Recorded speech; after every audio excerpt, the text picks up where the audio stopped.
Pick up almost any loaf of soft, sliced bread in America, flip it over, and read the ingredient list out loud. If you can't pronounce half of it, that is not an accident. That is the recipe. We are talking about a dough chemical banned in 40 countries, but still legal here. Legislation sent to Governor Kathy Hochul's desk would ban a chemical in flour that's been used in pizzerias and bakeries for years.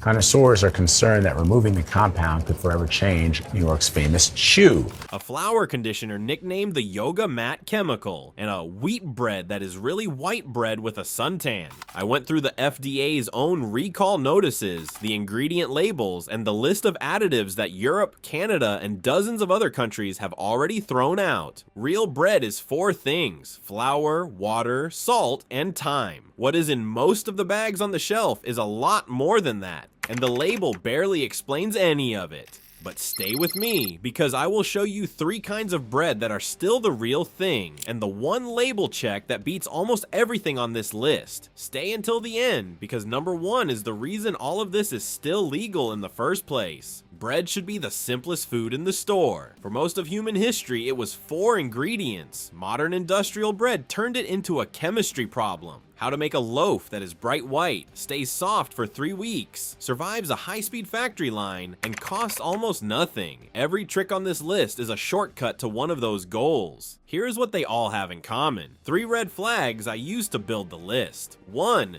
It is documented. FDA recall notices, ingredient labels you can read yourself, and additives that other governments have formally rejected, not rumor. If I could not source it, it is not here. 2. It is on the label, but disguised. The whole game is a front-of-bag claim that the back of the bag quietly contradicts. 3. You can beat it with one habit. Read the ingredient list before you buy. I will give you the exact words to look for at the end. One honest note to keep us fair: allowed in the US does not automatically mean proven dangerous, and some of these additives are used at tiny legal levels, but the pattern is hard to ignore, and you are about to see why. Let's count down. Number 7.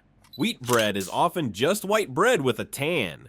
At number 7, the color trick. That healthy looking brown loaf labeled wheat bread or made with whole grain. Brown does not mean whole grain. In a lot of these products, the first ingredient is enriched white flour. The refined stuff and the warm brown color comes from caramel color or a little molasses, not from actual whole wheat. Made with whole grain is one of the emptiest phrases in the aisle. Legally, a product can say it while containing only a small fraction of whole grain. Here is the check, and it is dead simple. Look at the very first ingredient. If it says whole wheat flour or whole grain, good. If it says enriched flour or wheat flour, that is refined white flour wearing a costume. You are paying a health premium for white bread with food coloring. Number 7 fools your eyes. Number 6 sweetens the deal. There's sugar hiding in your sandwich bread. At number 6, the ingredient you would never expect in a savory loaf. A lot of mass market sandwich bread contains added sugar, and often high fructose corn syrup. Slice after slice. Bread does need a little sugar to feed the yeast, but many commercial loaves go well past that, adding sweeteners to improve browning, softness, and flavor, because refined flour on its own tastes flat. The result is that a food you think of as neutral is quietly contributing added sugar to every sandwich every day. It is not going to hurt you in one slice, but if your household eats this bread twice a day, it adds up in exactly the silent way that healthy packaged foods tend to. Check the label for sugar, corn syrup, or high fructose corn syrup near the top of the list. Real bread barely needs any. Number 6 is the hidden sweetener. Number 5 is the preservative cabinet, the Dow conditioner cocktail. At number 5, the reason your bread stays soft for weeks. Industrial Loaves lean on a stack of dough conditioners and preservatives to survive shipping and sit on a shelf without molding. One of the most common is calcium propionate, a mold inhibitor. On its own, it is considered safe by the FDA, but it is a useful signal because it is exactly the kind of additive that cleaner brands are now removing. The discount grocer Aldi, for example, has been stripping calcium propionate and similar additives from its products as a clean label move. Then there is bleached flour. Flour chemically whitened with agents like benzoyl peroxide, which Europe treats very differently than the US does. None of this is in a loaf you would bake at home. It is there to serve the factory and the shelf, not you. The question worth asking in the aisle is simple. Why does this bread need a chemistry set when real bread never did? Number 5 keeps it soft. Number 4 is where banned in Europe starts. Azotocarbonamide, the yoga mat chemical. At number 4, an additive famous for where else you can find it. Azotocarbonamide, or ADA, is a flour bleaching and dough conditioning agent. It got its nickname because the same compound is used to make foamed plastics. Things like yoga mats and shoe soles. You might remember the 2014 headlines when a major sandwich chain, Subway, publicly pulled ADA from its bread after a consumer campaign. Here's the regulatory reality. Stated straight, the European Union does not authorize azotocarbonamide as a food additive at all. Part of the concern is that when ADA is used in dough, it can break down into a compound called semicarbazide, which has shown carcinogenic activity in animal studies. In the US, the FDA still permits ADA up to a set limit, but in August 2025, it placed the additive on its post-market review list, which is a quiet admission that the question is not fully settled.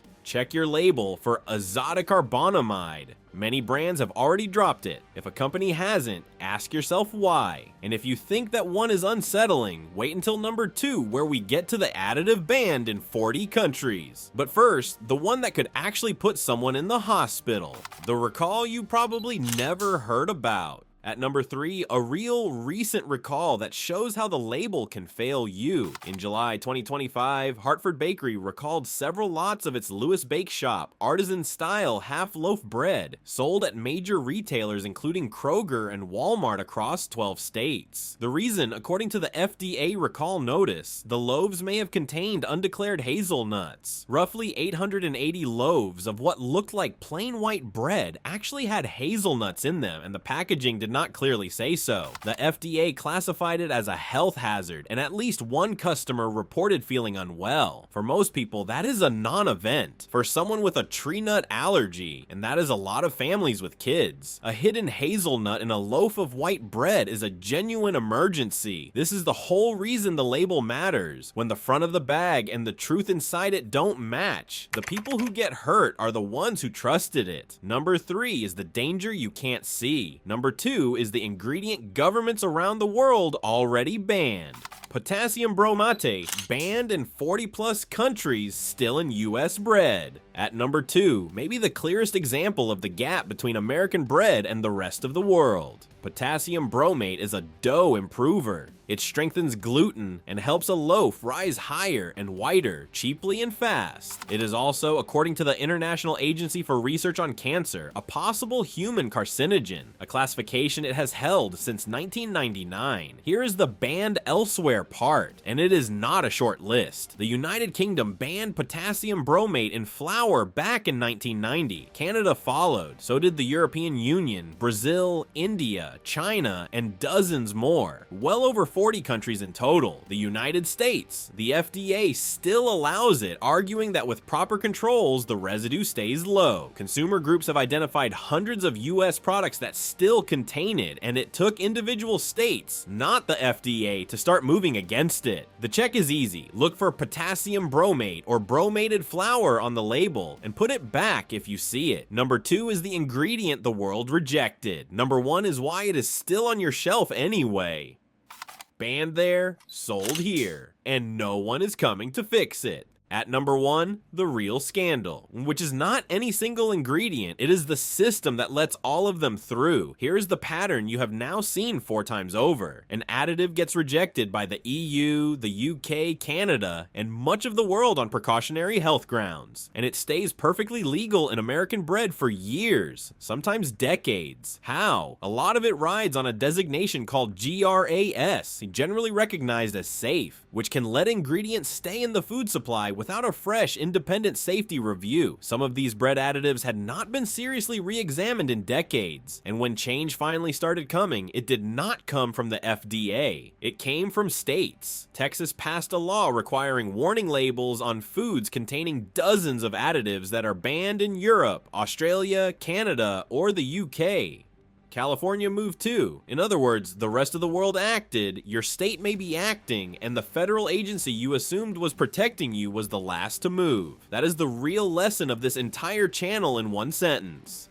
Legal in America and safe are not the same promise. Until the rules catch up, the only inspector reading that label is you. The 3 loaves that are actually clean. Now, here's the good news, because real bread is easy to find once you know what you are looking at. Here are 3 ways to land on the right side of every trick you just saw. Number 3, read the first ingredient and the length of the list. This one habit beats almost everything above. The first ingredient should be whole wheat flour or whole grain, not enriched flour. The list should be short. Flour, water, yeast, salt, maybe a little oil or honey, and it should not contain the words potassium bromate, bromated flour, azotocarbonamide, or bleached flour. If you can read the whole label out loud without stumbling, that is a good sign. Number 2, sprouted grain and truly whole grain loaves. Brands built on simple, whole ingredients, like Food for Life's Ezekiel bread, which is made from sprouted grains with no added sugar and no bromate or artificial preservatives, are the opposite of everything on this list. They are usually in the freezer section rather than the bright bread aisle, precisely because they skip the preservatives that keep factory bread soft for weeks. Denser, heartier, and honest about what is in it.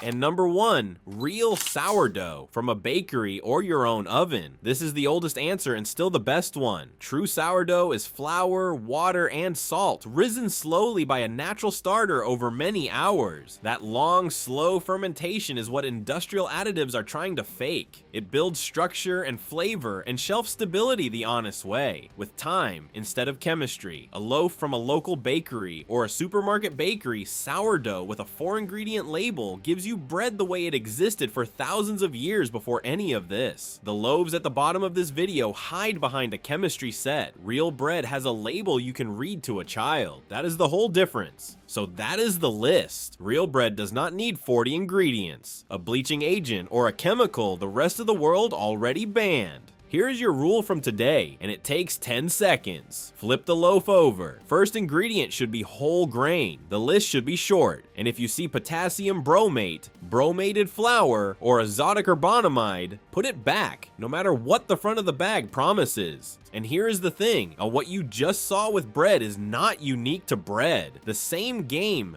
banned there, sold here. Labels that hide the truth and FDA that moves last is even worse in the vitamin and supplement aisle, where what is on the label and what is in the bottle can be 2 completely different things. That video is on your screen now. I'll see you there.